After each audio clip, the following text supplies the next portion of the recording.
She's 38 years old and still works the fryer at McDonald's, my brother-in-law Derek announced to the entire Thanksgiving table, pointing at me with his wine glass. I mean, at what point do you just admit you've failed at life?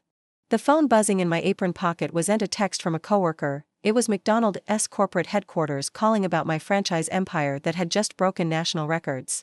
The annual Williams family Thanksgiving was being held at my sister Patricia's new McMansion in Arlington Heights, complete with the cathedral ceilings and marble counters that Derek never let anyone forget he'd paid for.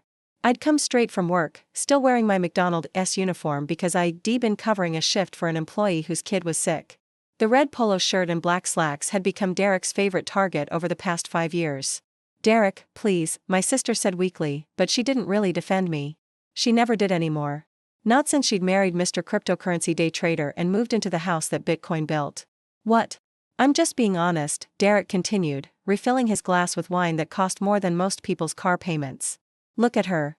Almost 40, no husband, no kids, no real career. Just McDonald's. I like my job, I said quietly, passing the green bean casserole to my nephew Tyler. That's the problem. Derek laughed. You like working minimum wage? You like asking people if they want fries with that? Jesus, Maria, have some ambition. My mother shifted uncomfortably in her seat. Maria's always been a hard worker. Hard work without advancement is just spinning your wheels, Derek interrupted. I've tried to explain this to her. Patricia's tried. At some point, you have to accept that some people peak at assistant manager. Shift manager, I corrected, though I knew it wouldn't matter. Even worse, he shook his head. You know what I made last month? Just last month? Derek, Patricia tried again. 87,000. From home. In my pajamas. Trading crypto and stocks. That's more than Maria makes in 2 years of Greece and minimum wage. Good for you, I said, meaning it. Derek's success didn't diminish me, despite what he seemed to think. No, not good for me. Good for us. For Patricia. For Tyler and Emma. We're building something here. Wealth. Legacy. What are you building, Maria? A grease stain collection? Tyler, their 16-year-old, laughed. Emma, 13, at least had the grace to look uncomfortable. You know what the really pathetic part is? Derek was on a roll now, playing to his audience of in-laws. She actually seems proud of it. Posts pictures on Facebook in her uniform like it's something to celebrate. I am proud of it, I said simply. Proud of mediocrity. That's the participation trophy generation for you. My phone buzzed again. Then again. I glanced at it quickly, 3 missed calls from corporate, 2 from my regional manager, and a text that just said, urgent, call ASAP. Oh, let me guess, Derek noticed my phone check. Manager needs you to cover another shift? Someone didn't show up to flip burgers? Something like that, I murmured. This is exactly what I mean. You're on call for a fast food job. On Thanksgiving. And you'll probably go, won't you? Because you're dependable. Reliable. All the qualities that keep people stuck in dead-end jobs forever. Being reliable is a bad thing now, my father asked, speaking up for the first time. It is when it keeps you from advancing. Maria's been at McDonald's for what, 15 years? 18, I corrected. 18 years. He slapped the table. 18 years and you're still in the same uniform, doing the same job. Do you know where I was 18 years ago? Community college. Now I own this house, drive a Tesla, and my portfolio could buy your entire restaurant. McDonald's franchises are actually quite expensive, I said mildly. Sure, for the owner. The actual owner. Not the worker bee who thinks assistant manager is an achievement. Shift manager, I said again, though the distinction was irrelevant to the conversation. Maria's been offered other jobs, my mother said defensively. She chooses to stay at McDonald's. Because she's scared, Derek diagnosed. Scared of failure. Scared of the real world. It's easier to hide in a job meant for teenagers than risk trying something that matters. My phone rang audibly this time. The caller ID showed McDonald's corporate office. Go ahead, Derek waved magnanimously. Answer it. Wouldn't want you to miss the opportunity to work on Thanksgiving. Maybe they'll let you clean the ice cream machine for overtime pay. I stepped into Patricia's pristine kitchen to take the call. Finally. It was Jennifer Harrison, VP of Operations. We've been trying to reach you all day. Sorry, I'm at family dinner. What's wrong? Wrong? Nothing's wrong. Everything's incredible. Your region just posted the highest quarterly profits in McDonald's franchise history. All 47 of your locations exceeded targets by an average of 23%. That's great news, I said, watching through the doorway as Derek continued his monologue about ambition and success. Great? It's unprecedented. The CEO wants to present you with the Golden Arches Award at the national conference. Maria, do you understand what this means? Your management model is going to be studied at Hamburger University. They want to roll it out nationwide. Maria, I appreciate the recognition. Appreciation? Maria, there's more. The board approved your expansion proposal. They're fast-tracking 50 more locations under your umbrella. You'll be running nearly 100 franchises by next year. That's wonderful, Jennifer. Can we discuss the details Monday? Of course, of course. Enjoy your holiday. And Maria? Congratulations. What you've built is extraordinary. I hung up and returned to the dining room where Derek was mid-lecture about cryptocurrency being the future and traditional jobs being for dinosaurs. Let me guess, he said as I sat down, emergency at the fry station? Something like that. See, this is what I mean. You're at the beck and call of a corporation that sees you as just another uniform. Replaceable. Insignificant. Actually, I said, finally reaching my limit, they see me as rather significant. Oh please? What are you, employee of the month? Tyler snorted. I'm the owner, Tyler. I own 47 McDonald's franchises across 3 states. The silence was absolute. Derek's wine glass stopped halfway to his mouth. Patricia's fork clattered onto her plate. Even my parents looked shocked. That's impossible, Derek said finally. Franchise owners don't work the fryer. This one does. How else would I know if my systems work? How else would I understand what my employees deal with? How else would I ensure every location maintains the standards that made us number 1 in the nation? Number 1 in. Patricia couldn't finish. Profit. Customer satisfaction. Employee retention. My management model is being adopted company-wide next year.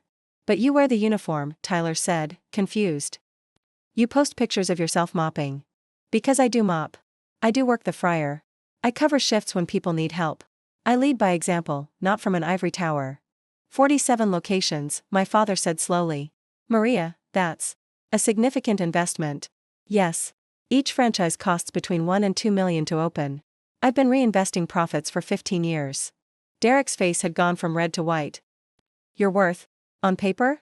With real estate and equipment? About $120 million. Million, Patricia whispered. But you live in that tiny apartment, my mother said faintly. I live simply. The money goes back into the business or to my employees. Did you know we pay $5 above minimum wage at all my locations? Full benefits, college tuition assistance, profit sharing. That's impossible, Derek insisted. The profit margins are excellent when you treat employees well. Low turnover, high productivity, genuine customer service. It's not rocket science. It's just respect. My phone buzzed with another text. This time from my regional manager, local news wants to cover your award. Should I schedule? You've been lying to us, Patricia accused. All these years. Ivy Nivalit. You never asked. You assumed because I wore the uniform, I was just an employee. Because I worked holidays, I must be desperate. Because I chose McDonald's, I'd failed. This is about Derek, she said coldly. You've been setting him up? By letting him mock me for 5 years? By sitting quietly while he explained my failures? By serving him dessert while he called me pathetic? I laughed. Patricia, I don't think about Derek enough to set him up. He set himself up by judging worth by appearances. Your crypto portfolio, Tyler asked his father quietly, is it really worth more than mom's sister's business? Derek didn't answer, which was answer enough. The Tesla, I continued conversationally, is it paid off? Or is it least like the BMW before it? And the house, I noticed the mortgage company letters in the mail pile. How dare you? I dare because you've spent 5 years diagnosing my failures without knowing a single truth about my life. Because you've taught your children to mock honest work. Because you measure success by flash rather than substance. You're a McDonald's manager, Derek said weakly, clinging to his narrative. I'm a shift manager when I cover shifts. I'm also CEO of MLW Enterprises, which owns 47 franchises. I'm an employer to over 1,500 people. I'm a business owner who chose to understand her business from the ground up. The Facebook photos, Patricia said, in your uniform, are honest. That's who I am on Tuesdays when I cover for someone. On Wednesdays, I might be reviewing P&L statements. Thursdays, meeting with corporate. But yes, sometimes I'm the woman in the uniform asking if you want fries with that. All of it is me. I don't understand, my mother said. Why hide this? Did I hide it? Or did you all just never ask? When was the last time any of you asked about my work beyond making jokes? Silence answered me. Maria's got a point, my father said slowly. We made assumptions. Based on her appearance. Derek rallied. She shows up in a McDonald's uniform, to Thanksgiving dinner from work, I interrupted. Where I was covering for Rosa, whose son has pneumonia. Because that's what good employers do, they help when help is needed. But the money? What about it? Should I flash it like you do? Lease cars I can't afford? Buy houses that stress my finances? Brag about trades that probably lost more than they made? Derek's face went purple. My trades. Lost 40% last quarter. I know, because you use the same investment app one do, and you're not as private as you think. You've been spying? I've been succeeding. Quietly. Without needing to diminish others to feel valuable. My phone rang again. This time I put it on speaker. Maria? Jim McDonald here. The table froze. Even Tyler knew that name, the CEO of McDonald's Corporation. Hi Jim. I'm actually at dinner with my family. I'll be quick. Just wanted to personally congratulate you on the quarterly numbers. What you've achieved is remarkable. The board's approved your expansion to 100 locations. We need more operators like you. Thank you, Jim. That means a lot. No, thank you. Your commitment to being in the stores, working alongside employees, it shows. Keep doing what you're doing. Oh, and Maria? Enjoy your family dinner. You've earned it. The call ended to absolute silence. The CEO of McDonald's, Patricia said faintly. Knows you personally. We've worked together on several initiatives. He values my approach to hands-on management. Hands-on, Derek repeated. You mean actually working? Imagine that. A CEO who understands their business because they actually do the work. Revolutionary concept, I know. This changes everything, Patricia said, already recalculating our relationship based on my net worth. Does it? I'm still the same person you've mocked for 5 years. Still wearing the same uniform you found embarrassing. Still working the same job you called pathetic. But you're rich, Tyler said, as if that explained everything. I've been rich for a decade. You just noticed because someone with a title confirmed it. That says more about you than me. You could have told us, my mother said quietly. I could have. But would you have heard it from me the way you heard it from Jim McDonald? Or would you have dismissed it as delusion, the way Derek dismisses everything that doesn't fit his narrative? That's not fair, Derek protested. Isn't it? 5 minutes ago, you were explaining my failure. Now you're processing my success. But I'm the same person. Same uniform. Same values. Same work ethic you mocked. Why? Patricia asked. Why let me, treat you this way? Because I wanted to know who you really were. Whether you could love and respect me without knowing about the money. Whether you could see value in honest work. Whether you could teach your children that worth isn't measured in dollars. And we failed, my father said quietly. You revealed yourselves. There's a difference. So what now? Patricia asked. You've made your point. Humiliated Derek. Shown us all up. Happy? I'm not happy or unhappy. I'm just done. Done pretending your approval matters. Done sitting quietly while you mistake visibility for value. Done letting Derek's insecurity masquerade as wisdom. Insecurity? Derek sputtered. What else would you call needing to diminish others to feel successful? I've never once bragged about my business. Never once compared bank accounts. Never once suggested you were failing because you day trade in pajamas. But you? You've spent every family dinner listing my failures. That's insecurity, Derek. That fear that someone might notice the Tesla is leased and the house is over-leveraged and the crypto portfolio is hemorrhaging value you don't know. I know Rosa, whose shift I covered today, sends half her paycheck to her mother in Guatemala. I know Marcus, my night manager, is finishing his engineering degree on the tuition assistance program. I know that every single one of my 1,500 employees has a story, a dream, a life that matters. Do you know anything about anyone beyond their bank balance? This is different, Patricia insisted. Your family, who you've treated worse than strangers. At least with strangers, you pretend politeness. Maria, my mother intervened, surely we can move past this. Start fresh now that we understand. Understand what? That I'm worth respecting because I have money?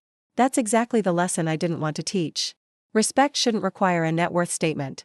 So you'll punish us forever? Derek asked bitterly. I'll continue living my life exactly as I have. Working shifts when needed. Wearing my uniform proudly. Building my business quietly. You're free to respect or mock me as you choose. But now you do it knowing the truth, that the person you deemed a failure owns more McDonald's locations than exist in some entire states. It's not fair, Tyler said suddenly. You tricked us. Did I? Or did I simply exist while you made assumptions? I never hid anything.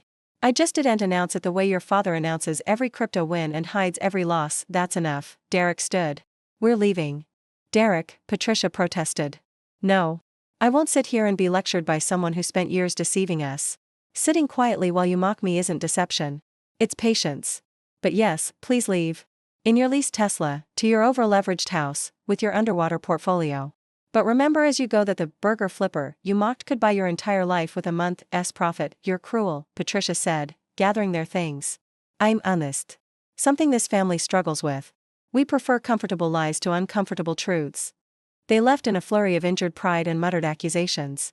My parents sat quietly, processing the evening's revelations. Maria, my father said finally, I'm sorry. We should have seen you. Really seen you. You saw what you expected to see. What Derek told you to see. That's human nature. The CEO of McDonald's knows your name, my mother marveled. Lots of people know my name. Rosa knows it. Marcus knows it. The 1,000+ employees who have my personal cell number for emergencies know it. Fame isn't about titles, it's about impact. What happens now? My mother asked. With Patricia, with family dinners, nothing changes for me. I'll still work my shifts, wear my uniform, post my photos.